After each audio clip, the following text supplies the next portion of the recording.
You're listening to Music Tectonics.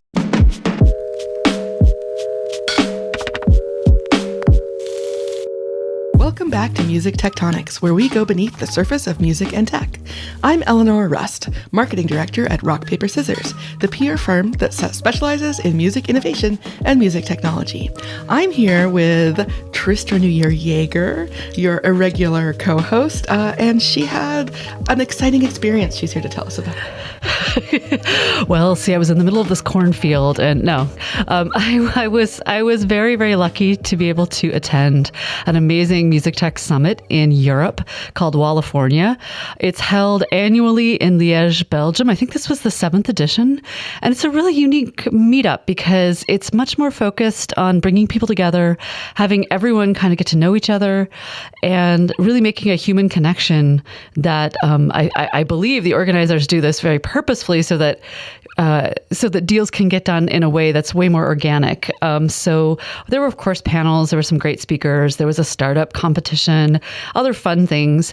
But what was really at the heart of it was just meeting incredible folks from all over Europe, and some from North America and a few from Asia. It was really awesome. Fantastic. And I understand you brought a recorder along and captured some audio from some of those. Well, yes, there's nothing like having a crazed American drag you into a corner of a beautiful co-work space in the middle of Belgium and make you talk about what you do. But I did get a chance to talk with some really incredible people, and a really inspiring artist who's using VR and some other really edge technologies to create these virtual events. But from a very artist-driven way. It's not about the tech, it's really about what she wants to say. We also have a great interview with one of the leaders of Earth%. That's the organization that was co-founded by Brian Eno, talking about sustainability and how we can use music to power change, which desperately needs to happen. We also had some great conversations with Matthias Strobel of MusicTech Germany and his perspective on what's going on in his corner of the world, and with an amazing label owner, Stella Reid, who gave me her perspective on what labels are facing in this day and age. So a really nice mix of people and ideas, and I hope everyone really enjoys listening to our conversations. Awesome. I can't wait to hear it. Hey, thanks for joining me. Do you want to introduce yourself and say what you do? Yeah, thanks for having me. My name is Matthias Strobel, and I'm running MusicTech Germany, which is the Federal Association for Music Technology in Germany. And we basically gather not only companies, but also research institutions and academia in the field of music technology under one roof. And we're basically an independent network that caters for more innovation in the music space that's technology-based. Awesome. So tell us a little bit about how things are in your neck of the woods, in your corner of the world. What is the music tech space like? What's going on? Are there particular areas where German startups are really shining? Are there, tell us a little bit about the ecosystem as you see it. I would say that it's a pretty diverse ecosystem. Mm-hmm. So we have everything along the value chain that's technology driven, that could have an impact on the future music ecosystem. On any point of the value chain, there's at least one startup that tries to invent something in that space. It doesn't matter if it's a new music creation tool, a new kind of social network for music, new DAW plugins, new musical instruments, digital or analog, new merchandising tools, new distribution channels, new ticketing services. So basically on all aspects of the music value chain, or even the extended music value chain, there's someone doing stuff. We have a really lively research, if you can say lively to research, but there's research could be lively. Yeah, there's a lot of research going on in the audio field, especially in the field of 3D spatial audio, and there's a lot of codecs developed in Germany, and startups are now trying to apply these research findings in their businesses or in their products in order to create new experiences. That's a pretty big thing right now. Mm-hmm. There's a lot happening there.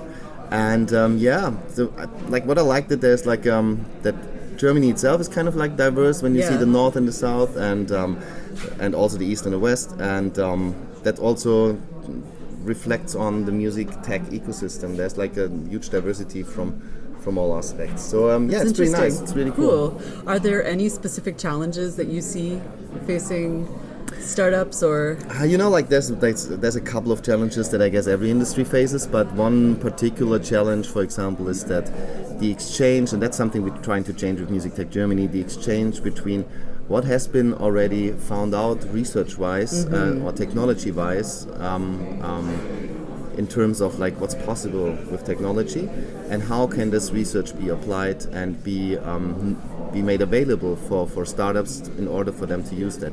That's a big problem. It's not that there's a database where you can go into as a startup and say, okay, I want to do like an A&R AI algorithm that helps me to discover the next superstar. Where can I find an AI system that's trained on that parameters? So there's no database or no directory where you can look up these kind of things. So that's a problem. We need to do that hand by hand, manually, and like really, this is a big challenge. And the other big challenge is that music tech is still a risky business to invest in. So there's not a lot of private funding coming into that space, so we need more public funding for experimentation and to actually do research and development and find out if there's like actually a feasible business model behind a product or service that someone has in mind. And so the public funding structures that we have in Germany are kind of like really back from the 80s, 90s. We need to break them open. And so like the Swedish model or say South Korean model haven't quite, like Germany's hasn't yet gotten to that point or isn't quite thinking about it that way yet. No, I guess it's a cultural thing. It's a political way that the political systems work with in our countries or in all those different countries. And like we still have this kind of like siloed thinking of like, okay, this is the culture and creative industries. This is like the digital economy. This is like, so there's like if I apply for technology funding, the public funding institutions will tell me that I'm too arty, and if I apply for art funding, they tell me I'm too techie. So there is no system in place that allows these innovations that bridge both worlds to be publicly funded. And in other countries like South Korea, they have totally different systems, or in Sweden or in the Nordics in general. So we are still really the others are really way ahead of us. That's very interesting. It's funny how those categories can, you're like, oh great, there's all this arts funding, but it can't, if you go too far in a certain direction, the arts funders are thinking like, well, this doesn't fit into the normal performing arts mode. So now this is my favorite question, and I think you're going to really, I hope you appreciate it. So, right. Especially because you work with so many artists in your booking agency that really are pushing some of these boundaries. So in 10 years, think ahead, and think ahead and think optimistically, right? So, and you can get as sci-fi as you want. What are you looking forward to? Where do you see things? Where do you imagine things going? Like what kind of really cool stuff? Like just try to remember what was it 10 years ago. But it's been a huge leap. Like really I don't know, 10 years ago. It's been a different world. So in 10 years, I guess like what I would love to have is like that.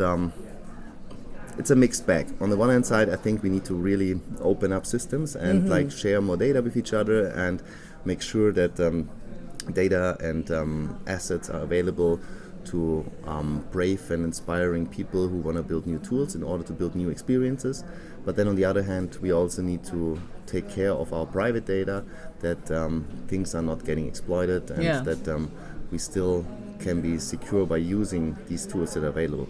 So in my ideal world, which is already kind of happening, for example, when it comes to music, I hope that we can live in a world where we have, doesn't have to be implants, but it can be some kind of headphone system that we have on all time long, and at any present moment in our life, wherever we are, there is a kind of algorithm that knows our biofeedback data, our well-being, our mental state, like everything, and makes sense of that and offers us music to listen to that fits perfectly in the state of mind that we are in at every present moment. I was talking to someone yesterday about these new like in-ear EEGs. So like you could imagine when certain things start happening in your brain, like all of a sudden it's like your system suggests like, would you like to listen to Brian Eno's Apollo right now? Because that seems to like get you back into the like whatever space. Exactly like that. I guess that this is like, and I think it could actually happen.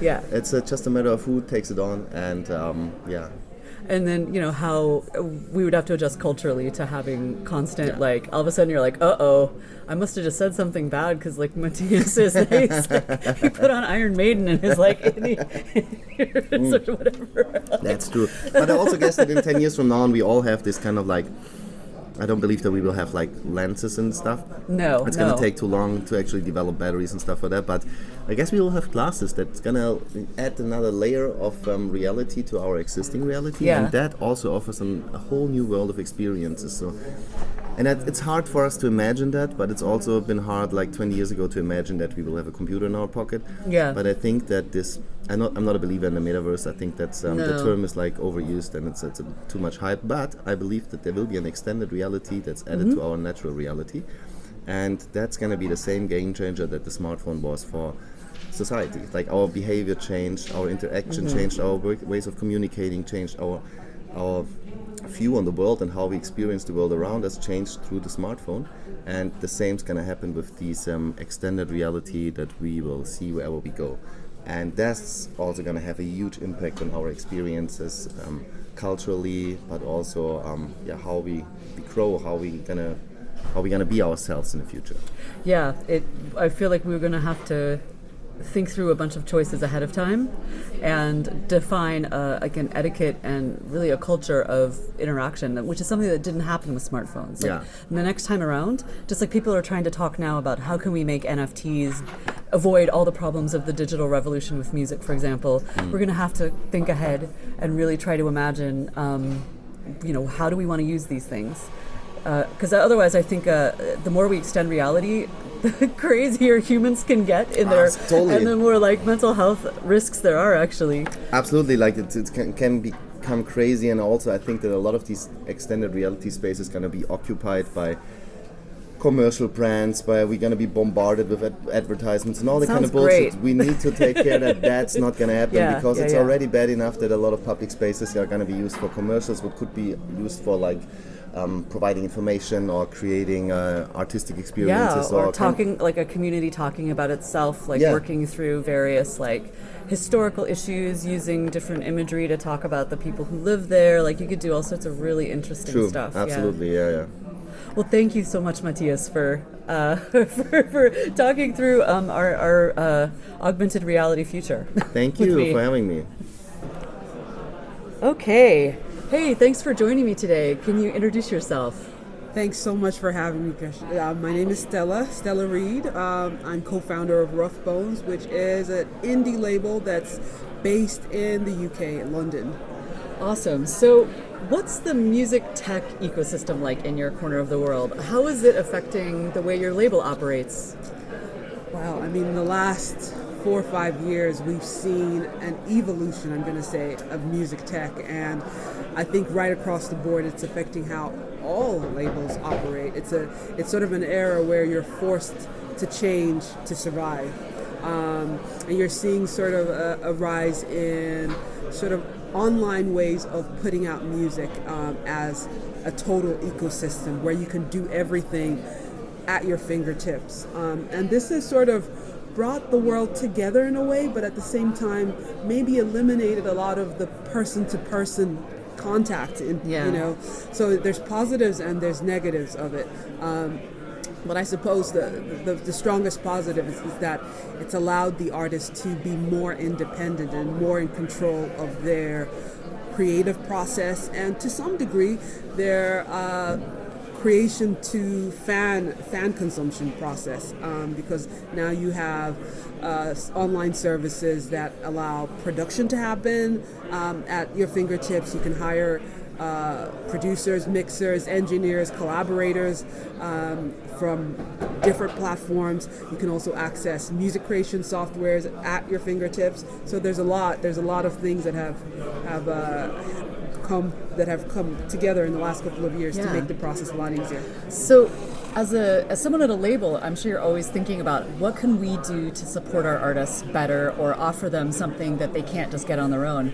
Are there tools that have helped you support artists in this way? Are there particular things that have really unlocked more potential for you as a label trying to help these artists maximize their creativity? Right, I love that question actually. You said something there. What are the things that you can offer artists that essentially they can't get anywhere else? And I think the key thing is experience, because you're now in a as I said, an online ecosystem where everything's happening digitally, distribution, making the record, collaborating. And the era before this was having experience, sort of real, practical, in-person experience on how things like royalties, copyright, licensing work, syncing, and that's not something you can understand by just clicking a link. There's an element of it that has to do with having that practical life experience, and I think being able to demystify these very, very confusing areas, particularly with new technology where licensing is not as it used to be 5 years ago. and it's very unclear in a lot of these spaces. Exactly. So I think in that sort of evolution of things, having people that have experience and a knowledge base, and they're also actively learning with the changing technology what it means to for an artist to sign a publishing deal, to sign a licensing deal, to earn from DSPs, no matter how little or how much they earn. All that is invaluable, I think, in this era. That's really cool. And I love that your answer didn't focus on what is sort of the cliched answer, which is marketing, which maybe for majors, that is a huge contribution they bring to the table. Right. For a smaller label, that's a huge lift. Right. But still important.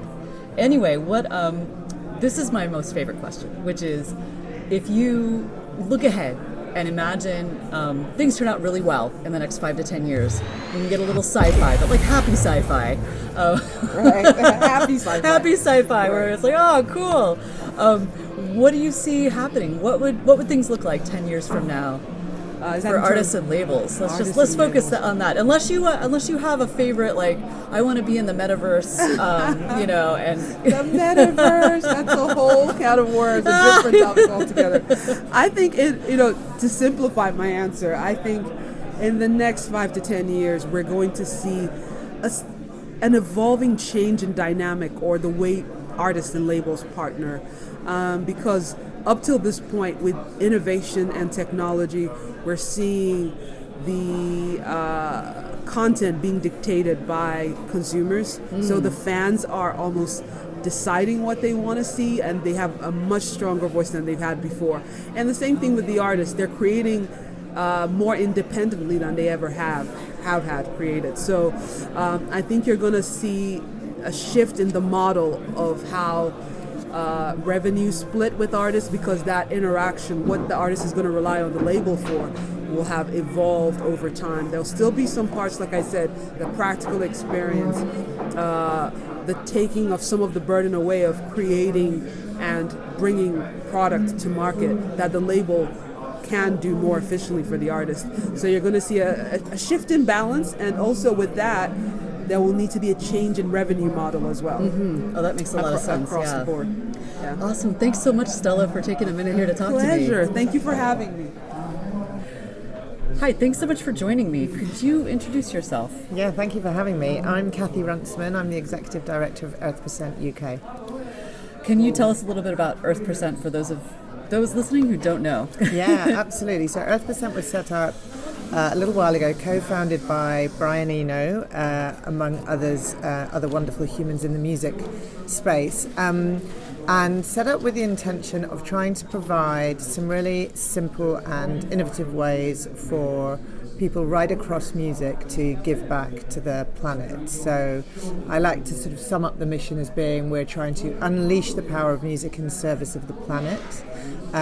What does that look like? That looks like principally looking for ways to divert income at source, whether that's from touring or songwriting or merchandise sales, and whether that's from the artist side or the industry side, and then funnel that into a grant-making fund that is managed by an absolutely wonderful expert panel of climate scientists and activists, and given away to many wonderful organisations doing the hard work of helping us address the climate emergency.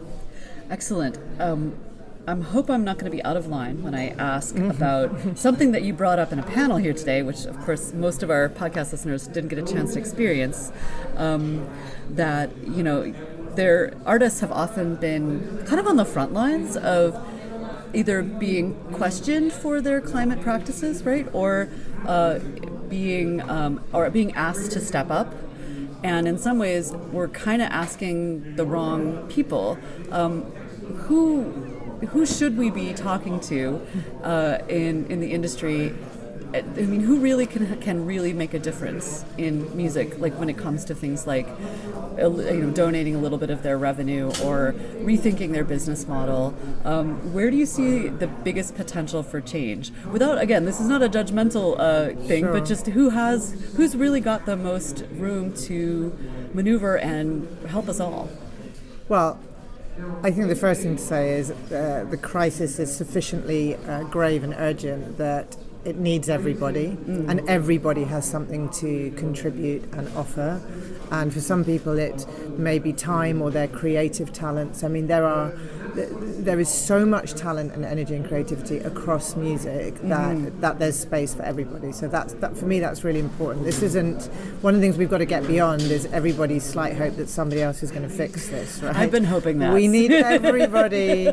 We need everybody in this. I think the thing is that what people can contribute and what is fair to ask people to contribute can look quite different. Clearly, people at very different stages of their career. Our basic principle is it possible to move 1% from all income streams to climate causes? That feels like a fair way to set out because it's 1%, it's the same proportion for everybody, but still it's important to recognise that if you are at a very early career stage and you're not even making a living, it's not your primary way of making a living, then being asked to give anything is quite a big ask. And we all are also very aware of just the fact how extremely well some parts of the music industry have done over the last few years and how much revenue is being made.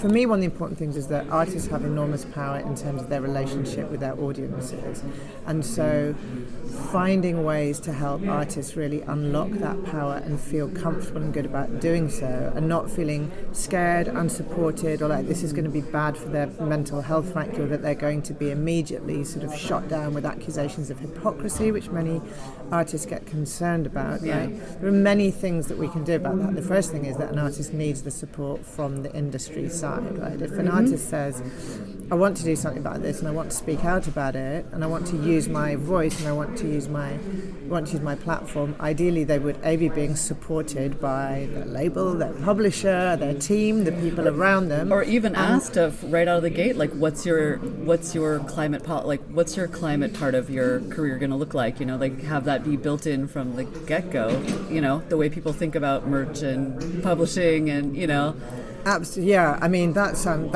absolutely beautiful aspiration. I feel like we're frustratingly a little way off that. But I also think this can move very quickly. I mean, I'm really interested in the point at which some people might say my decision about the organisation I want to be signed to, the team I want to build around me, who I want to work with, will be based in part on how credible and real I think their sustainability policy is, and also my opportunity to sort of use my platform and my possibility to make a positive contribution on that. Clearly, there are financial imbalances across the industry, and I think artists do feel that they're often the first people to be approached to support particular causes. Again, that happens for a reason, because they have enormous influence. So anybody that's doing the hard graft of fundraising, and I feel I feel for all of you, all of us doing that.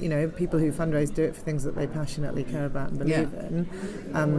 Look at artists and think, if I can bring in a handful of people with that kind of public profile and influence, the domino effect sort of in a positive way, all good things topple towards that. But I think in a very, very serious way, the the industry side really needs to get behind it. I mean, it's almost a choice now, right? You know, you can be behind it, meaning in a time lag behind it, you know, behind the curve, or you can step right out in front of this. There's this really brilliant research I recommend people look up from the University of Glasgow that's just been published. That was asking the question about, you know, how much do music fans, and they'll tell you how they define what a music fan is, right? Care about the climate issue, and they are more predisposed to care about the issue, to want to see, explicitly they were asked the question, do you want to see artists take action on this? Do you want to see the music industry take action on this? And the answer was a resounding yes, but also, interestingly, that they felt that the things that are being done, because there are great people doing wonderful things right across this space, was very invisible. So they weren't aware, they weren't able to name or explain many of the initiatives that are going on. So there's a huge piece of work to do and a huge opportunity. I mean, it is an opportunity, right? Absolutely. We're at a music tech conference, and while I don't, I never expect people to, give me all the ins and outs or have, but from your perspective, what do you think the role of technology is in some of these things? I mean, part of the awareness thing is obvious, like, you know, technology can facilitate that, but are there other aspects related to music addressing the climate crisis that you see, where you see technology having a direct role, whether it's positive or negative, or, you know, how can tech help us in this situation? I guess that's my best question. Sure. I mean, I tend to be of the school that thinks, you know, I don't sort of fetishize the technology itself, right? It's not tech that will save us, it's people. People using the tech, or using people. I think people with purpose and good values who want to use technology to really try to contribute to helping us find a route through what are going to be some very bumpy times ahead. I mean, what I talked about yesterday on the panel, which is true, is that, you know, there are some very specific challenges in music, in that, you know, for touring there are some specific production issues that were talked about yesterday.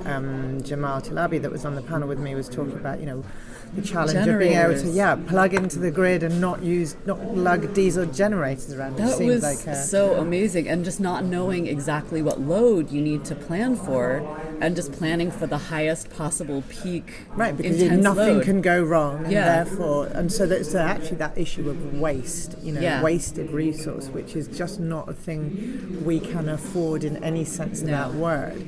That's a really big issue. But the thing is that, you know, the things that we need to solve in music are the things that we need to solve for society. It's not really a different set of issues. You know, if you look at, you know, from the UN down, what are the things that we're trying to solve? Well, we're trying to change the way that we move so that we can travel sustainably. Travel is massive. So fan travel to gigs is 80% of the impact of most major concerts. Right? Wow. So, you know, that's an infrastructure issue, that's an urban planning issue, that's mass transit, sustainable aviation. The person who cracks that is going to be probably the most popular human on there. Yeah, I heard they just had a successful electric plane flight. I mean, I think we are frustratingly a long way away from that being something that's available to everybody to use, and so therefore, of course, like wonderful organisations like A Greener Festival or Julie's Bicycle, who advise artists, for instance, on how to do touring more sustainably and have a lot of the sort of data in the background. So, you know, it's as much about how you plan the routing of the tour, right? Because until we have more sustainable ways of travel, some people have been able to look at, like, can we switch to train travel, which is in Europe is often more efficient, frankly. It's just it's more expensive, which is the wrong way around. But you know, the way that we move, the way that we power things, you know, the clothes that we wear, you know, we've talked a bit at this event about merch, you know, it's a real challenge, you know, sustainable merch. There are some interesting people and some startups here that are trying to take that on, but actually the sort of systems that create the clothes that we wear are some of the most complex in the world, to try to actually do traceability of what you're wearing, like right back from either the seed that was planted to grow the cotton crop on, whose land and farming it under what conditions and the use of water, right through to then how clothing is made, the human rights issues in the labour supply chain, and then through to sort of other more obvious sustainability markers. Shipping and packaging and all, It's absolutely massive. Yeah. So merch is a really big area. How can tech help in that? Well, on demand, obviously, on demand services, creating marketplaces. Yeah. There are so many possible interventions, I think, in the space. Food is massive at festivals and events, right? Yeah. So the food that we eat, and then how that's brought in and where does it come from. So, and you also mentioned yesterday on the panel the drink cup issue. Yes, it's not my area of expertise at all. But it's just yes. noting that it's these little details that add, like, a lot of the waste from the trash from a festival is cups, right? And like, how do we? It's and people have been working on that for quite a long time, not solved it. And again, it's sort of interesting because that is one of those things. I think it's become a bit of a holy grail. It's like, if somebody can solve that, the holy drink cup. That is it, right? It is. But yes, I didn't realise quite for how long that's been absolutely key topic in those discussions. But we haven't solved it yet. But so I think, tech is this kind of entirely separate world and space. I mean, clearly at this conference people are talking a lot about experiences and how experiences in virtual worlds may replace some of the experiences that we currently need to travel to. And so obviously there would be a massive positive impact, although we are all also avoiding the fact that we don't really know how to measure the impact. Yes, the server farm problem. Yeah, and of the streaming and sort of what's going to be possible. And again, all of that, it's use of land. Yeah, we have to have enough space for the solar farms that would power the server farms that need to be kept cool. That need to, there's and all the servers are made of materials, and some of those are mined and really. Somebody once said it's like the cleverest branding in the world was calling it the cloud, because a lot of people literally think it's not a physical thing. It's this beautiful little ethereal thing we don't have to worry about, just drifts by. Yeah, absolutely. But it's at the moment, I think, in sort of measuring of impact, that feels like, that question's a bit too difficult. So we're all, I think, guilty of parking that one down the road a bit. But there's a lot that tech's going to contribute positively in this space. Good. That's a great segue to my last question, which it's a little bit of an opportunity for some positive imagination. We always love to ask people about, get a little sci-fi with us, and in a positive way. We're not, not the sort of Blade Runner, Mad Max kind of way. Imagine, in 10 years, some of these problems have been addressed, and we have much greener concerts or online experiences, and there's a bigger awareness. Everyone does have a little climate part of their contract as they're thinking about signing with a label or a publisher. What do you see? What does that look like from your perspective as someone who thinks about this every day? What do you imagine? So I think, first of all, that across any business area, it would be baked in that there has to be some giving back, right? So what I talked about yesterday was this concept of really thinking about the planet as a stakeholder in business and what that looks like. It's present at every meeting. It's kind of, on the board. She's on the board, the Earth, and the Gaia seat. It's a lovely way of putting it. The Gaia seat. We should have that. And therefore it's kind of really has to be both top down and bottom up. So first of all organisations understand that they need to be making a financial contribution towards the other organisations that have to do, as I say, really, really the difficult frontline work of tackling questions of climate justice, mitigation, nature restoration, healing the planet, right? Healing our oceans, regenerating our soils, but also really climate work has to be done in a way that understands and addresses the sort of grave inequalities and injustices in our systems. We know that the impacts of climate change and global heating are going to play out so unfairly, but already are. Already are to a very great degree. So Absolutely. I think that first of all, for me, it would be that understanding that really the conversations are more about these systemic issues, the conversations that would be being had, from the Gaia seat at the boardroom, down through sort of really empowered employees right across, that the talent in organisations would feel that they can be applying what they have to offer in part to those issues and not just the sort of narrow business of the organisation.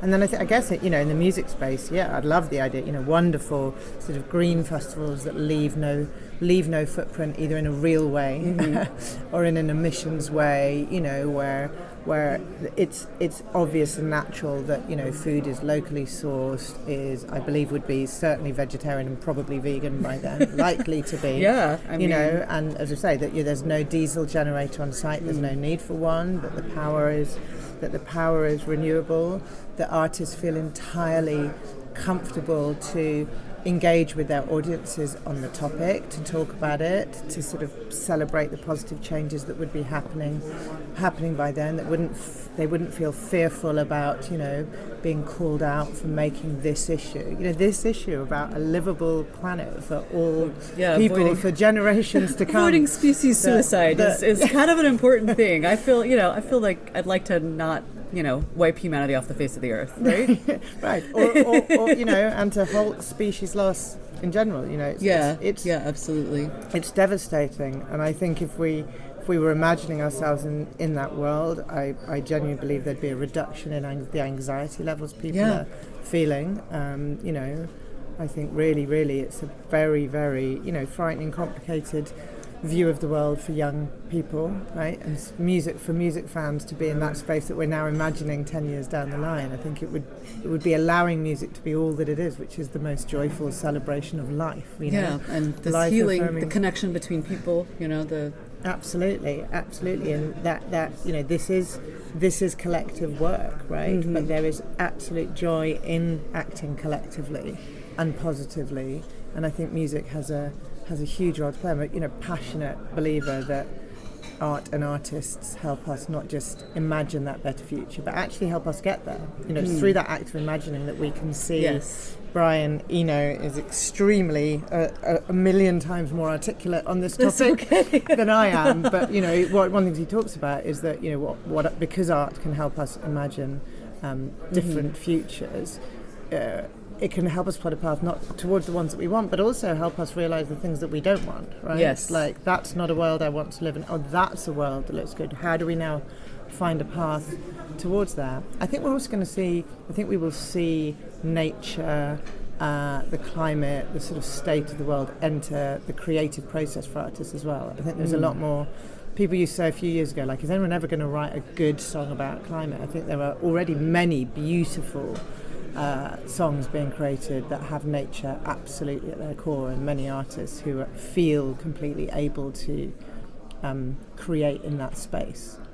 That's really wonderful, because I think what a lot of people miss in they connect on the level of fear, but when it comes to thinking of a positive a direction to go, like, we still don't have the emotional groundwork laid, right? And that's where music can help us emotionally either find the courage to change or examine our own behavior, or just find the that positive, imagining this amazing festival. Like, if you can't feel it, it's just a thought, right? And so that's really cool.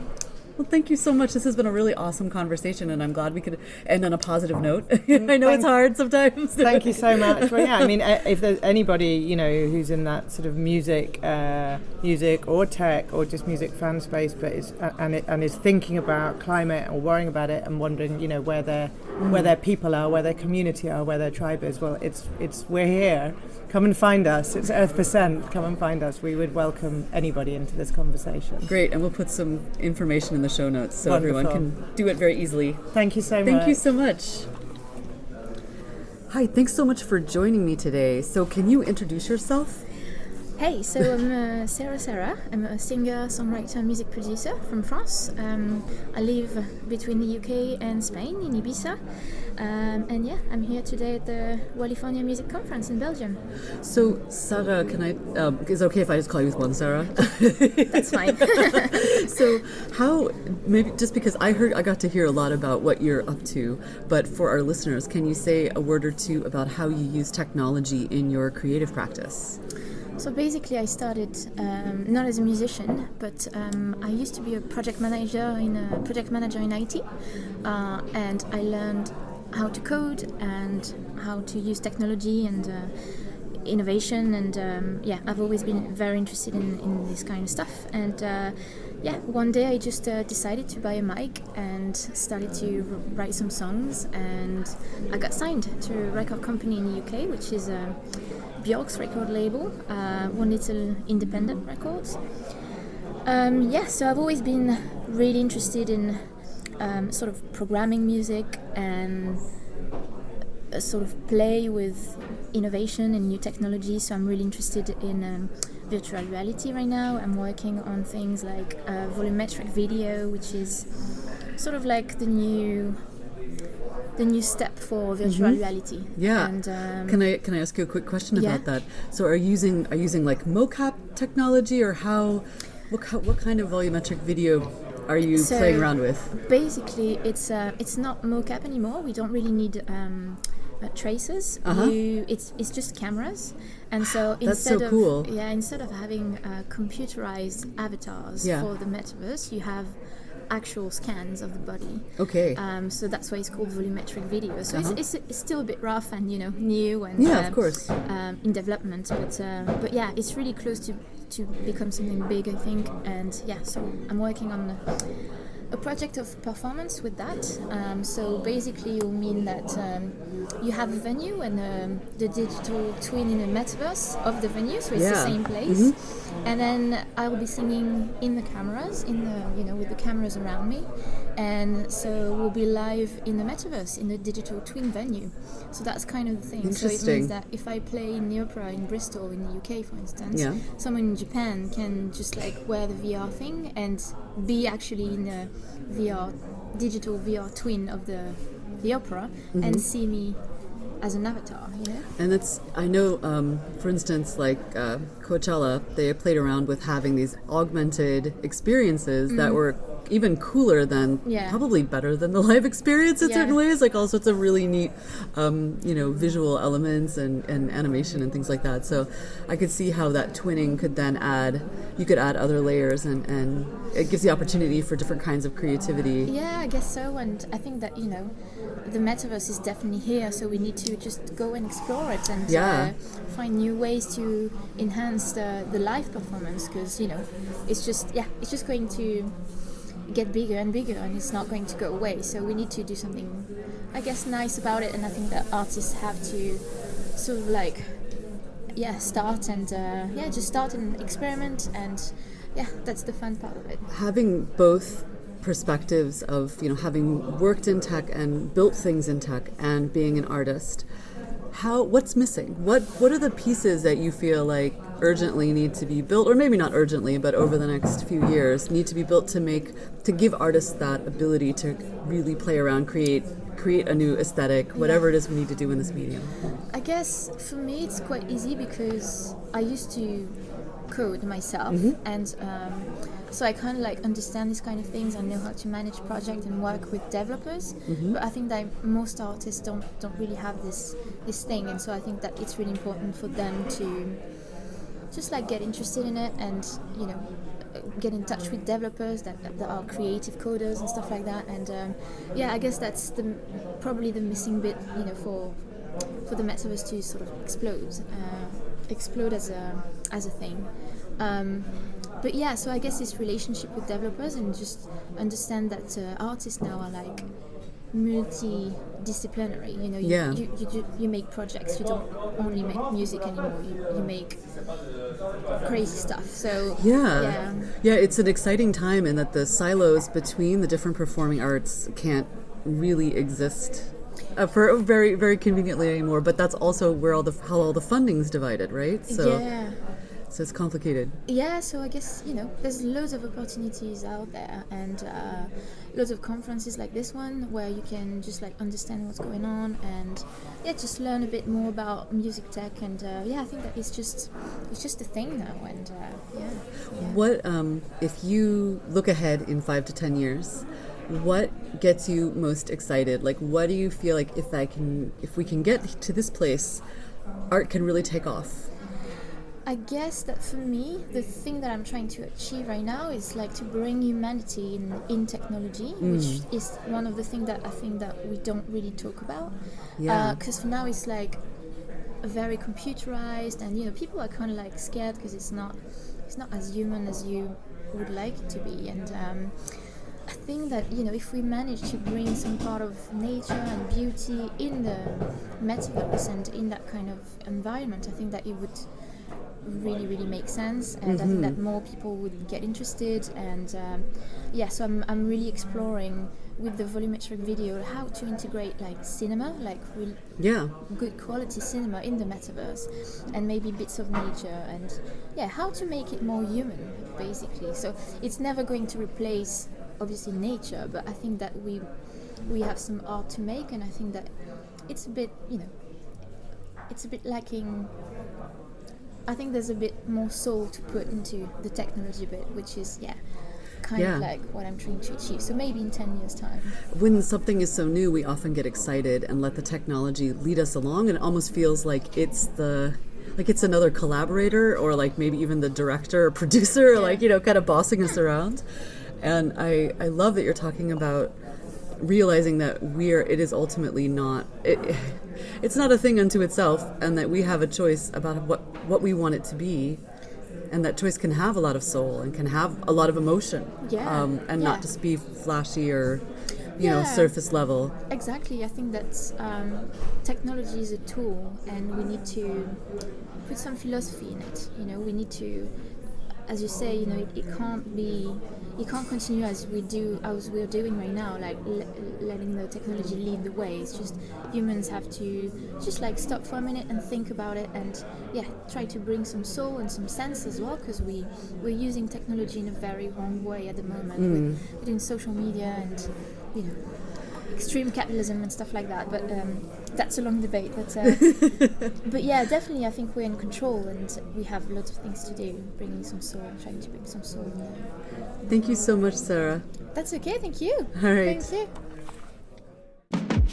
Thanks for listening to Music Tectonics. If you like what you hear, please subscribe on your favorite podcast app. We have new episodes for you every week. Did you know you can dig deeper into all our episodes with the show notes at musictectonics.com. While you're there, look for the latest about our annual conference, sign up for our newsletter to get updates, or get the Music Tectonics app for music tech news.